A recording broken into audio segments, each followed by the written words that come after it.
So, hi everyone, and welcome to our first tutorial and office hour for Religion 203, which is Introduction to Christian Traditions. We have a small gathering here today, but we're enthusiastic, so we're glad to be here, and we're glad that you're watching us in a recording. If you can attend, that would be great. The more people, the merrier. This is going to be our location on a weekly basis for both tutorials, such as today, and for general office hours, wherein people can just drop in and meet with me here in the Collaborate tool. If you are unable to meet me in my office by appointment, then this will also be the location where we can make a meeting in virtual space at a mutually convenient time for us. So you'll get used to this tool. It's a little awkward at first, but it isn't that bad once we get used to it. So we're going to talk today about things in general in the class, but more particularly about the reading response papers. Let me see where, that's not, I'm just looking at my, where my tools are here. Here we go. So, as you know, this next week it's next week, right? It's next week. Judith's in the room with me, so she's going to be my conscience here. In week 3, so on September the 29th, your first reading response paper for this course is due. These are significant pieces of writing. They're worth 10% each, and there will be 6 over the course of the semester. The first 5 are truly reading response papers based on questions that are asked of you on the course website, and you will engage in the material for that week and for the prompt question that we asked you to think about. The 6th response paper is a more elaborate proposal for a research paper, and we will talk about that specifically in a tutorial in coming weeks, but today we're just going to look at the more general reading response papers that are due starting next Thursday. So rather than go through step by step what the process is for the peer review, I have sent out to all of you a link to a video that's created by the folks who made PeerScholar.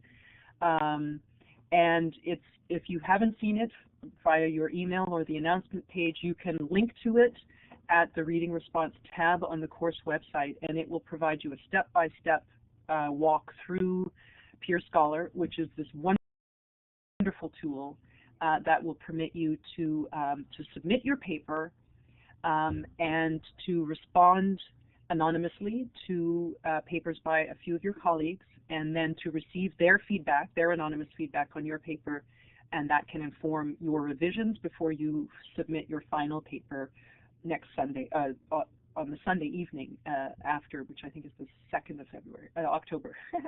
October. Just some words of advice before I turn things over to Judith.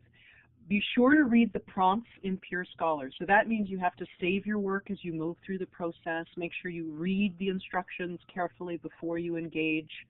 And make sure you observe the deadlines. There's no possibility for extensions of this assignment once it's in motion because it's all being done according to strict guidelines of when the paper goes in, when the peer assessment happens, and when the revisions happen. So if you miss, for example, if you miss submitting your paper on Thursday the 29th at 5:55 p.m., it won't go into the system and be assigned to people to read for their peer assessment. So you're welcome to submit early, but you can't submit late.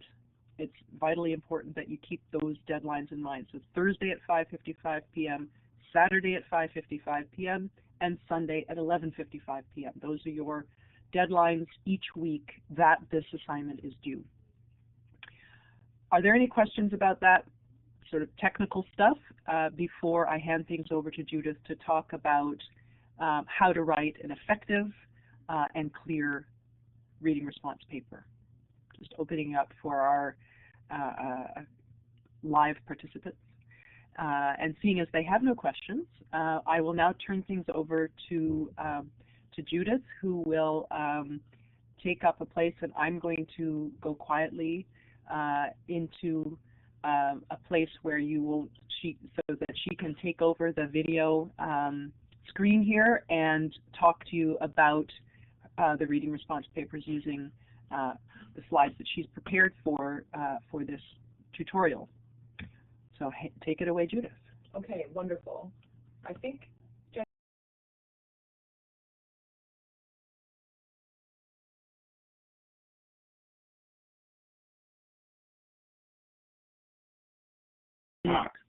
there you go. I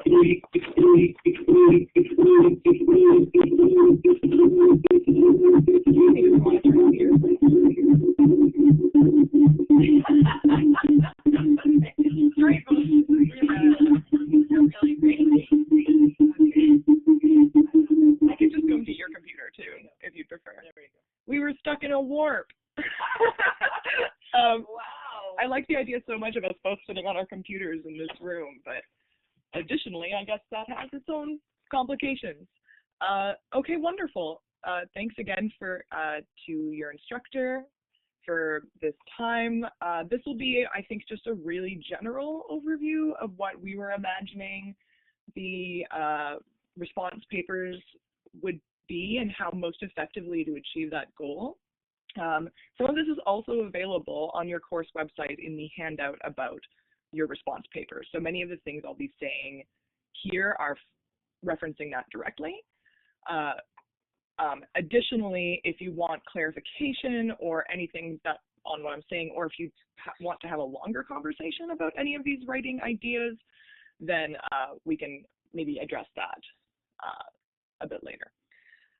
So first of all, I think the main thing to say before we begin is just that, like, this is a writing heavy course. These papers make up the bulk of your mark and of, I think, the experience of the course itself. But this doesn't need to be terrifying if you're someone who struggles with writing. Writing is not something that one is good at or bad at. It is a skill, and there are techniques that you can learn best for yourself and for your learning style that makes your writing most effective, which is what we want you to achieve here. And this course has a wonderful, all these opportunities for you to improve your writing over the course of the semester. So no matter how you feel at this stage, your writing will be much better by the end of this course, which is something to look forward to. So I'm going to talk briefly about 3 parts of, I think, writing these assignments that will be most effective, make them most effective. One is pre-writing, one is just writing, and then one is rewriting. And these are all essential parts. I think there's this kind of magic idea that people think that if you just sit down to write, some people can just write the most magic 300 words, and then others are just like, I don't know how. A really good reading response will have been used pre-writing techniques, will have been written, and then will have been rewritten based on peer scholar feedback. So first, so that's kind of what I'm just trying to get to the slide that has those things for you to see. I wrote those things out for you, so there they are. And we have the goals of the response papers listed above on this slide, which are just from from the handout about the assignments. So first, let's talk about pre-writing a bit. Pre-writing is just fancy talk for thinking, but is extremely essential for success in these response papers. And you have a lot of incoming information in this course. You have information incoming from lectures itself, from your readings, and from all the other content available on, in video format, as well as on the website itself, pointing to cultural phenomena, etc. So in lecture and in reading, you will be pre-writing, which means preparing yourself to think about the information you're intaking so that you can use it in your writing later. And in addition to that, thinking about questions that are coming up and ideas and how you will want to incorporate those things in your reading and your response papers, not reading responses later. So the first thing I want to mention is just active listening in your lectures. Lectures are not just an hour where you get to spend kind of in the back seat of your learning. This is an active time where you can be engaging. And I have some helpful tips here for those. I think the first, which is hard for everyone, is leading. So doing your readings ahead of time, looking at the incredible website for each week that your instructor has created, and making sure you're anticipating what information is forthcoming so that you're not surprised every time new information appears. You already have a structure in your mind about the information that's about to come, and you can engage, be more able to engage with the material when it's coming at you. The next is ideas. You'll want to be finding the main ones. So look for repeated ideas, things that have been listed on the site, and things that your professor is trying to stress.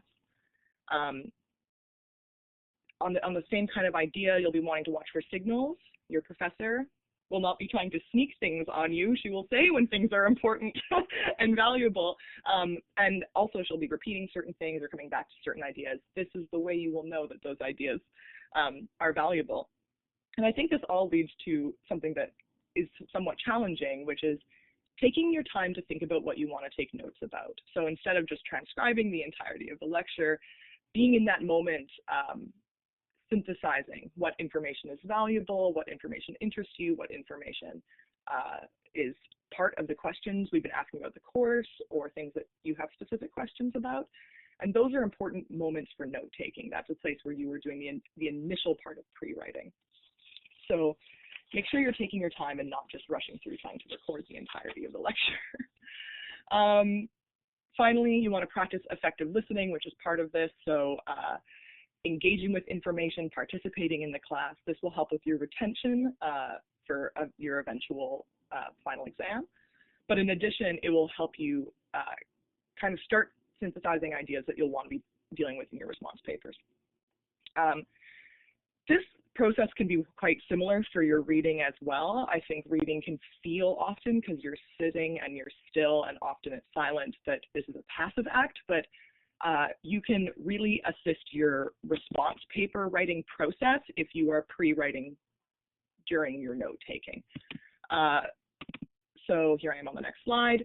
I have some suggestions for active reading as well. I think that the PQ4R method, which some of you may have heard of, is helpful. You can opt in or out, like obviously, whatever works for you, but this is kind of the theme of what you can do to prepare yourself most effectively for your response papers. The first of the PQ4R is, of course, previewing. So it's very difficult, especially with academic content, to just sit down and start reading it and expect to know exactly what's going on in the reading immediately.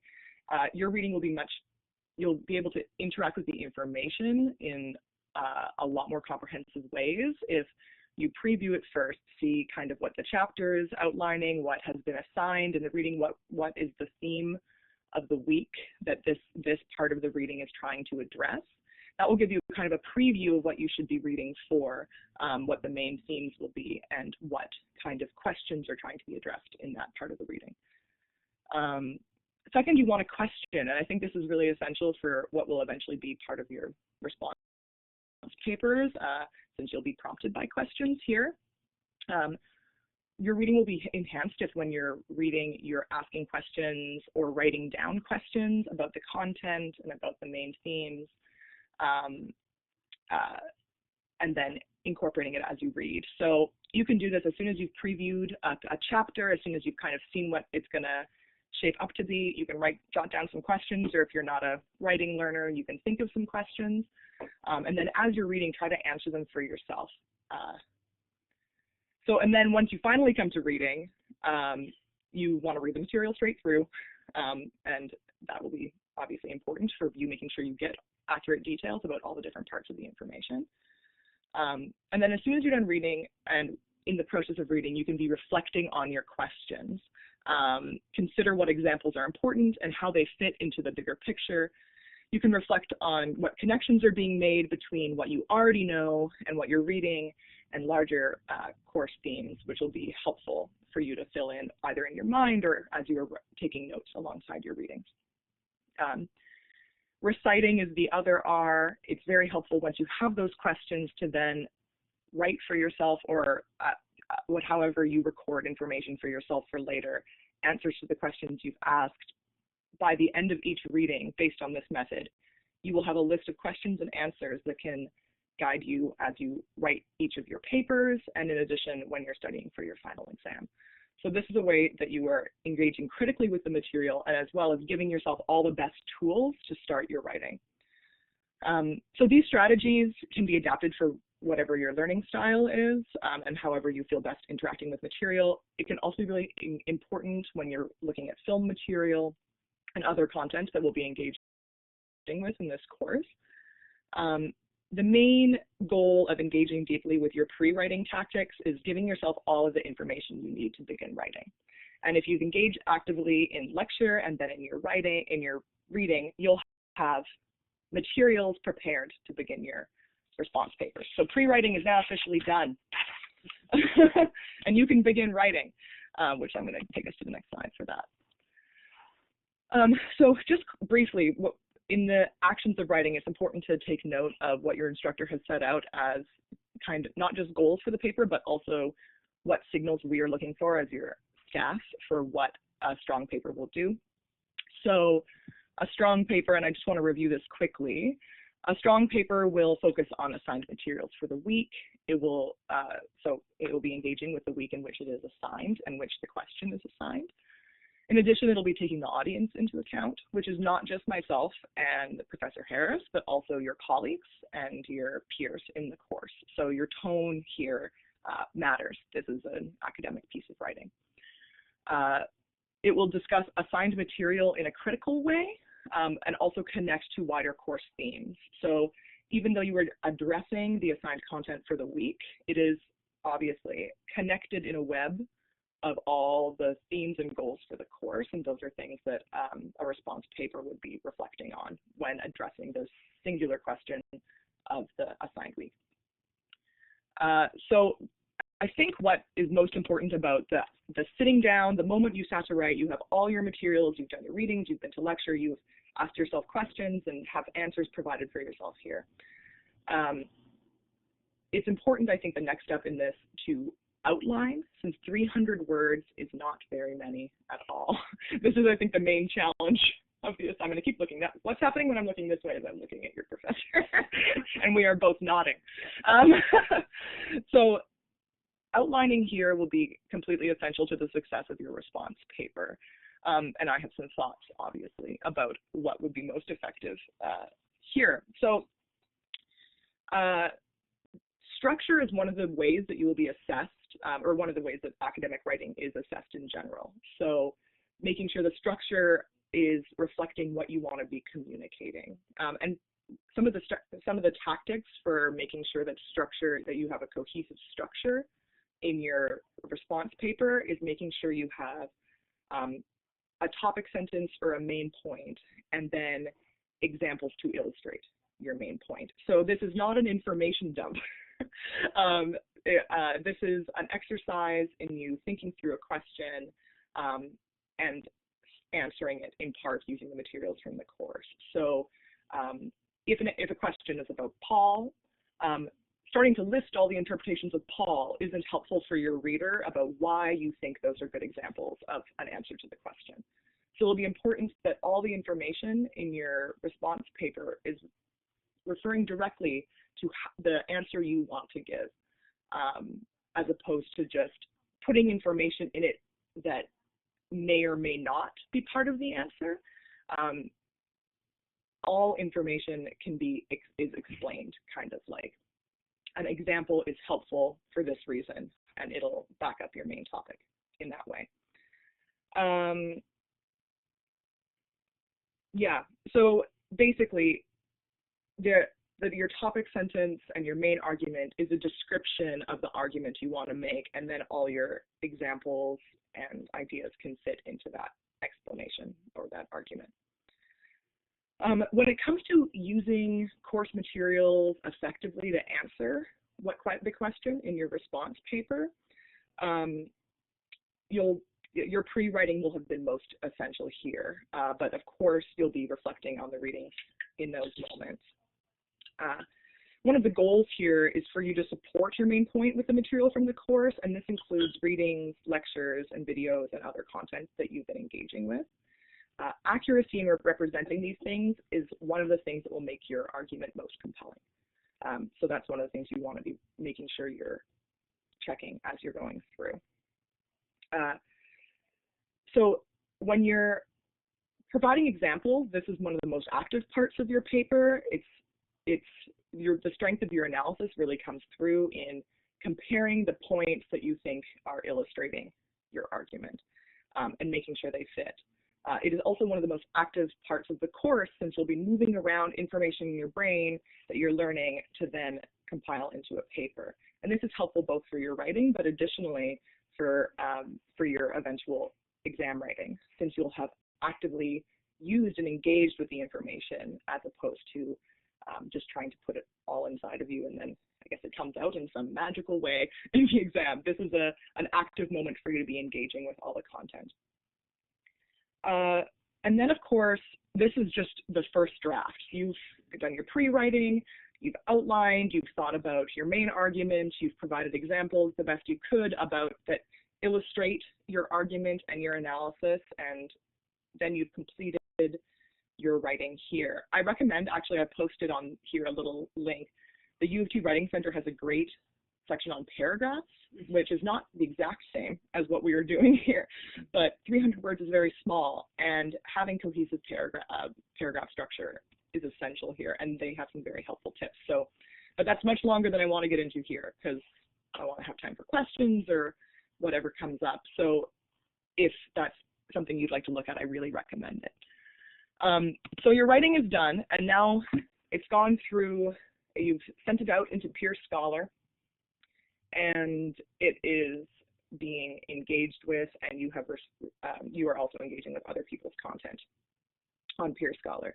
I think this is the most effective tool for rewriting, which is most of the writing of a successful paper of any kind. So this is an essential stage, and you have all the tools here with your colleagues and with the Peer Scholar program to do that effectively. So there will be kind of 3 steps to your rewriting in this process. You'll be reading, obviously, the papers of how many other students do we know yet? Or no more than 4. Yeah, approximately 4 of your colleagues. And the active reading here can be the same as the active reading you do with the scholarly content in the course. Really thinking through questions. Maybe 6, maybe up to 6. Sorry. It may be up to 6 people. Yeah. Update. Oh my gosh, don't worry about it. Now we've clarified. It could be 4 to 6 individual papers that you're reading, but these papers are very small. So this will give you quite a survey of the different approaches people are taking and how they are succeeding and maybe not communicating effectively in their work. So actively reading these, the way you actively read your content, asking questions, taking notes, is a great way to provide feedback for these individuals based on the prompts. But in addition, will help you in your own writing, thinking about how do main arguments connect with examples in helpful ways, and how is that maybe not done as helpfully in some instances. So having read, the next step of your rewriting is reflecting. So you'll be reflecting both on the process of reading other people's work, but you'll also be provided with feedback from the other students who have read your papers, so possibly up to 6 responses. Reading through all that content and reflecting on it. Now this is, reflecting is important. I think it will be, when you receive so much feedback, it's possible that all of it could be taken into account, but it's more likely that some of the problems will be the same that people are encountering in your writing, and you can then incorporate that, having reflected on it, into your rewriting. So then, having read all those, your entire rewriting process will be to address these concerns that people have, like the themes of what folks have pointed out as areas where your paper is struggling. But in addition, taking into account what you've learned reading other people's paper about what a successful paper looks like, and what moments where you feel like you could reflect on your own work. to improve it. So that's kind of like the general outline of a successful response paper. It's entirely likely that I imagine a spectacular work can come from this, and I'm sure you'll be able to see from the first one of the 6 to the 6th one an improvement in your writing with your active engagement and reflection upon your writing in this process. So all these things that I've mentioned, all these tactics, have a lot of I could go into more detail if you'd like about how to best achieve them and suggestions for different learning styles. But I think now it would be appropriate just to spend some time, if anyone has any questions, thinking through how to best achieve these, both using technology and also using our pedagogical skills. But first also, do you have anything to add, Jennifer? Well, no, I think that was amazing. Thank you. I really valued what Judith has done here in terms of situating this assignment not simply as a writing exercise, but as a thinking exercise and a reading exercise. Often the mistake that we make is approaching written work as simply about written work. And there's all of this other activity that has to happen ahead of time that she's described here. And it was revelatory to me at one point when writing was described as thinking. And indeed, you do a lot of thinking when you're writing, but you have to do a lot of thinking before you write, and which includes the act of reading and so on. So I think that what Judith has laid out here is really helpful, and I have nothing to add to it.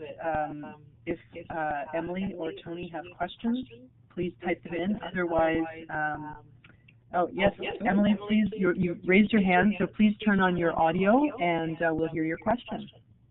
Exciting. Hello? Can you guys hear me? Yes. Okay. There's a really bad echo because you guys are in the same room. I just thought I'd let you know. Say that again, sorry. Hang on, I'll type it.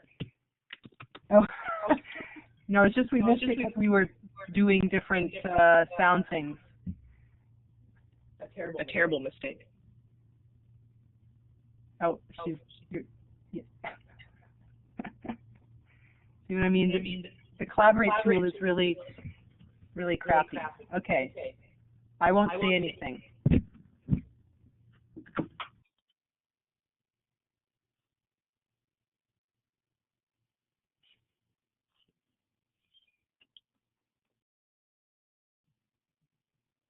Just go to yours. Now that we.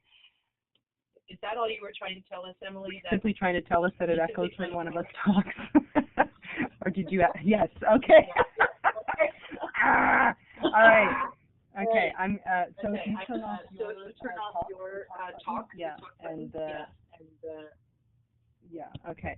Sorry. We'll get this figured out. We won't always do it in the same room at the same time, but we thought we would for the first one because that'll make it perfect. Anyway, so thanks, Emily, for that. I hope you could hear Judith's wonderful presentation, though, because I did turn off my sound and the like. So it looks like there aren't any questions about what Judith has contributed here.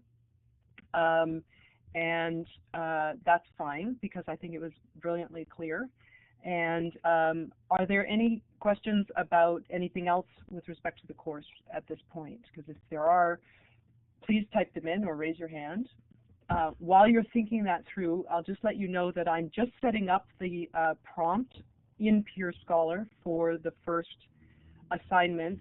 And so that will open up for you at the beginning of next week. And you'll be able to go into Peer Scholar and read the prompt specifically on this assignment. One thing to note, is that you really need to write your response paper outside of PureScholar and then cut and paste it into the text box in PureScholar. You can sit there and type it, but it does tend to be pretty clunky. So do your work in a word processing program and save it, without a lot of formatting, and then just cut and paste it into PureScholar, and that should be fine. If there are no other questions, and Judith, you have no other contributions to make at this point? No, she has none. Then I think we'll call this a shorter tutorial for the day, and I will just invite those people who aren't present to consider joining the tutorials or the office hours in subsequent weeks. We're indebted to Emily and Tony for being here, so that we didn't feel like we were all alone in this. If there are when there are topics that come up and we have them in this tutorial, if you're present, that makes a big difference, because then you can in fact ask questions if things aren't clear. So I will we'll wrap things up then and call it a day at 32 minutes in, since we started at 10 past the hour. But it's a really effective thing. And now Judith, one last thing is that she will, I think, will post a handout. She'll send it to me and I'll post it, or we'll post it somewhere where it's clearly available to you about the material that she discussed today. Emily, you have a question, so go ahead and let us know what that is. In fact, I think you might, are you both typing? Can't tell. Yes, all right. When will the assignment be posted on PureScholar? Well, I'm just putting it in right now, so it should be in it could be done within a half an hour, but I don't want to promise that. So certainly no later than the end of this week. You already have the assignment on the website, of course. The PureScholar information is just a little bit more in terms of the prompts, but it's not a lot more. So I'll have it out certainly by the end of this week for sure. Okay, and okay, both of you are thanking us, so thank you for being here. Thanks, Judith, for a wonderful presentation. And if anybody has any questions after watching this, please email us and let us know your questions, and we'll post them more generally if they will affect everyone. So thank you all, and we'll see you in class tomorrow, yes, in class tomorrow. Yeah, yay. All right, take care, everybody. Goodbye.